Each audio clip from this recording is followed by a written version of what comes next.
Combien de fois je me suis retrouvé ici tout seul, entre chien et loup, au moment vraiment plus, plus loup que chien, la nuit qui va tomber et moi dans mes conneries en train de regarder la vue là-bas au loin, le golfe de Saint-Tropez et puis surtout la petite Volvo qui est là et la R6 qui était là avant que je fasse n'importe quoi, là-bas en bas.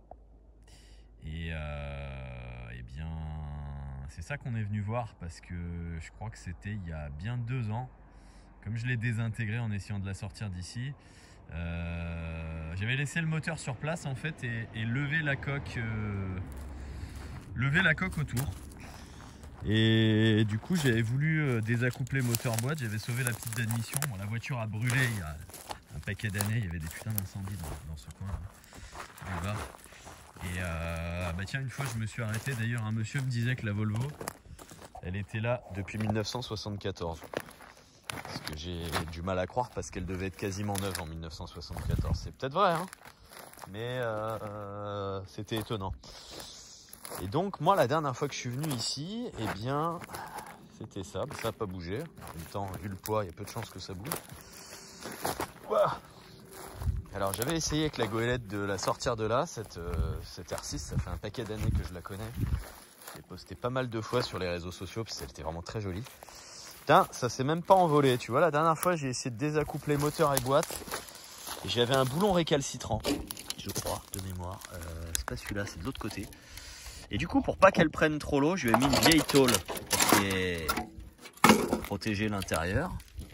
Je sais pas si ça a trop marché, ça a pas l'air d'avoir trop pourri. Mais du coup, il était resté là. Voilà. Et bah là, si j'étais pas venu si tard, l'idée c'était qu'il reste pas là. Ah oui, j'avais encore la culasse, j'avais pris que la pipe, ouais. J'aurais bien tout enlevé en fait, au moins sauver la boîte. Mais si tu veux, il y a une sacrée pente quoi. Et puis bah il y a juste la nuit qui tombe, c'est pas grave. On va voir ce qu'on peut faire. Voir déjà ce qui. Ah putain, il y a même. La plaque châssis que j'avais dû mettre de côté la dernière fois, regarde, t'as même encore un bout du tablier. Voilà, il n'en reste pas grand chose, hein. Elle s'est coupée en deux. Et en fait, j'avais l'avant par là-bas. J'avais réussi à tout défaire et décoquer, laisser le moteur par terre et enlever toute la coque et la jeter derrière. Voilà. Il y a l'arrière avec lequel je suis déjà parti. Là, il reste ce qui reste de l'avant en fait, hein, c'est-à-dire pas grand-chose. Elle est désintégrée, elle était fracassée, hein, elle était plantée dans l'arbre là. La dépanneuse, j'avais failli tout péter, j'ai failli arracher le treuil. Un soir, je me suis retrouvé là-haut. À la nuit qui tombe comme ça, plus un pet de batterie. Mais dans une merde noire. Il y a des mecs qui s'arrêtaient. J'en ai trouvé un qui avait des câbles, mais bon, il y avait une voiture à l'heure, hein, donc c'était chaud. C'était chaud. Bon, on va, au lieu de discuter, je vais tâcher de faire quelque chose vite avec ça. Et puis, on va voir ce que ça donne. Salut les amis, je m'apprête à faire une connerie qui me trotte en tête depuis longtemps. J'ai déposé une voiture avec la moulette et j'ai horreur de rentrer à vide et ça fait quelques années que je me dis bah le jour où tu passeras par ici à vide, il faudra te la faire cette chose. Et bah, je sais pas si je vais y arriver mais j'ai bien envie de tenter. J'ai ramené 4 roues. Elle a dû arriver ici jetée dans le ravin et puis comme ça brûle souvent dans la garrigue, et ben, elle a brûlé donc maintenant il en reste pas grand chose. Allez, au mieux il y aura quelques bricoles à récupérer, au pire et ben, j'aurai enlevé une verrue de la garrigue. Je crois qu'on a un petit problème, il y a la R6 qui a décidé de venir mais que la moitié. Il y a une moitié qui est d'accord et pas l'autre, oh putain. Oh le carnage putain. Merde. Ah t'es fatigué le châssis hein. Tout cassé. Ah de l'autre côté ça va pas céder encore. Bon, on va l'aider, on va changer la sangle de côté.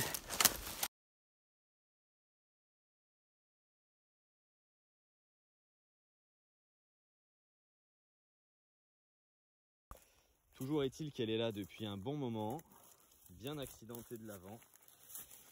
et que j'ai essayé à maintes reprises de la sortir avec la goélette. Et c'est comme ça qu'elle s'est retrouvée dans l'autre sens, coupée en deux. Enfin, il en reste même plus grand chose.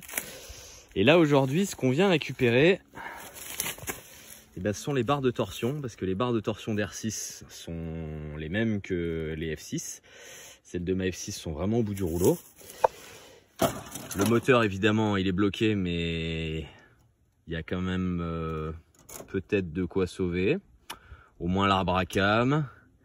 La boîte spécifique de la R6 aussi serait à sauver si on y arrive. Bon, la mission principale, c'est les barres de torsion.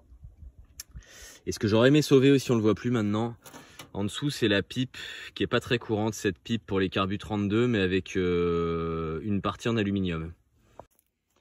Bon, les barres, ça a pris 3 secondes. Un petit coup de dégrippant choc thermique, 2 coups de masse, et hop, c'est parti tout seul. C'est incroyable l'état de pourriture. Enfin, c'est pas très étonnant parce qu'elle a brûlé, puis parce que bon, les R6, quand même, en termes de traitement anti-corrosion, c'était pas trop ça. Tout est désintégré. Voilà ce qui reste du châssis, de la face avant. Voilà. Le support de boîte à lâcher, ça va m'aider, ça c'est bien. Il faut que maintenant que j'arrive à sortir ces cardans bien spécifiques. Probablement en dévissant. Voilà, on va se faire un petit dévissage à l'ancienne sur le côté. Et puis voilà. C'est une nouvelle méthode pour démonter un moteur. C'est-à-dire que le moteur reste en place et c'est la coque qui se déplace. Petit, entre 1000 autres métiers, je voulais faire archéologue. Voilà. Hein. Je crois que je suis parvenu à mon objectif. Ouais, donc c'est bien ce dont je me souvenais. Il y a ce boulon là que j'arrivais pas à atteindre ici. Et que je vais pas pouvoir atteindre plus aujourd'hui parce que... Putain, c'est bien resté protégé. Peut-être que je vais tomber la pompe à eau, juste histoire de me dire que j'ai pas sorti les glingues pour rien. Pour sauver le tendeur de courroie, parce que ça devient un peu rare. Ce réhausseur là est étrange aussi, c'est pas courant ça. L'allumeur, je crois que même avec un chalumeau tu le sors pas. De toute façon, vu la gueule, ça aurait pas grand intérêt. Le flash s'est mis en route, c'est que vraiment on est à la dernière limite. Alors ce qui est rigolo, c'est que j'avais protégé la boîte, puis j'avais protégé aussi qu'un petit bout de tôle la pompe à eau, alors que le moteur est bloqué. Tu sais, le mec qui a peur que le moteur se remplisse d'eau. Bah, il n'y a rien qui avait bougé, dis donc. Pourtant, ça doit souffler par ici, ça doit pleuvoir, mais rien n'a fait.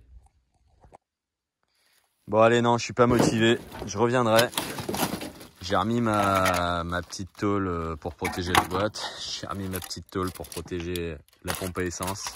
Enfin, les trous, quoi. Et on verra ça une autre fois, parce que là, j'ai encore pas mal de routes. Si je commence à désaccoupler, je vais vouloir remonter la boîte. Après, je vais vouloir remonter le moteur. Et c'est bon, vu l'heure, on va arrêter là. C'est juste marrant de voir que ça n'a pas du tout bougé. En même temps, je vois pas qui c'est qui allait voler ça. Mais je sais pas, le terrain aurait pu changer. Je sais pas, ils auraient pu tout nettoyer, qu'il n'y ait plus rien. Écoute, c'est le Var, hein, c'est comme ça. Il me tuer. Bon. Je veux dire, c'est ultra physique. La remontée ici, j'avais galéré pour faire remonter le cul de la voiture quand j'avais tiré. C'était coupé en deux. Putain, j'avais tout un morceau que j'avais galéré à remonter là-haut, que j'avais chargé en plusieurs voyages. Et puis, ça valait rien, hein, mais j'étais content de moi. L'impression d'avoir réussi une partie du devoir. Ah, yes, elle est là. Bon, elle a bien fonctionné aujourd'hui. Enfin, elle fonctionne toujours bien, mais là, vraiment, vraiment bien. La remorque, en revanche, a très bien fonctionné aussi. Et heureusement, parce que les pneus sont hors d'âge et j'ai pas de roue de secours. Mais là, je pense que c'est fini pour mon plancher. C'est la fin. Il n'a pas kiffé le moteur d'Acadian avec l'échappement ce matin. Ça a fait un gros trou par là. Bon, de toute façon, ça fait déjà plusieurs semaines il est biodégradable. À chaque fois, je regarde, il manque des morceaux. Donc, tout à l'heure, je regarde. Putain, il y avait tout le truc qui s'était élevé comme ça, qui tenait que par les fils. Et puis bah, tout le reste s'était envolé, donc bah, je rentre beaucoup plus léger que je ne suis parti ce matin. Tchuss.